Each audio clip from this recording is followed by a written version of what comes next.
The September jobs report is released on Friday. Economists expect non-farm payrolls to rise by about 203,000. Here with what to watch in the report is Michelle Meyer, the deputy head of U.S. Economics at Bank of America Merrill Lynch. And Michelle, it's great to have you here. Give us a sense of the types of numbers we should be seeing on Friday, presumably more than the 173,000 jobs created in August. And of course, we got that ADP report, which says payrolls in the private sector rose by 200,000. Slightly below. We're looking for 190,000 for total payrolls. We think private payrolls will come in at 200,000 and the unemployment rate will hold at 5.1%.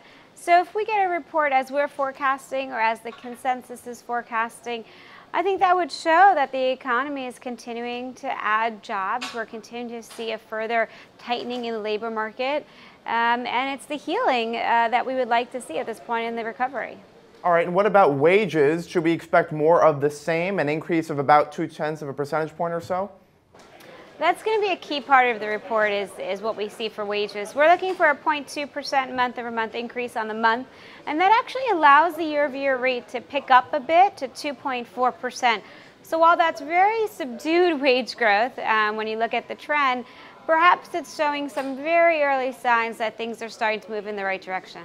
All right, and let's also talk about the Federal Reserve, because it seems as though, regardless of what type of wage inflation we get on Friday, it seems as though the Fed will look past that in terms of its rate hike. Certainly you have Fed Chair Yellen and New York Fed Chief Dudley in the 2015 camp in terms of the timing of a rate hike. That's right.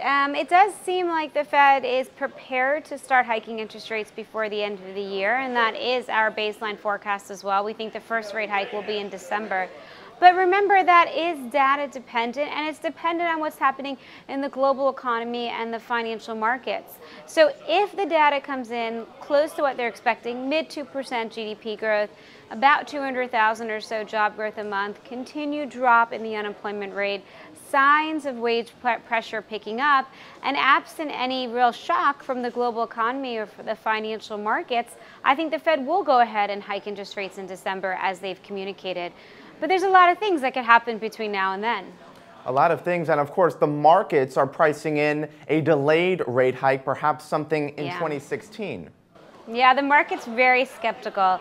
The Fed has had a hard time communicating and convincing the market that they do intend to start hiking interest rates before the end of the year.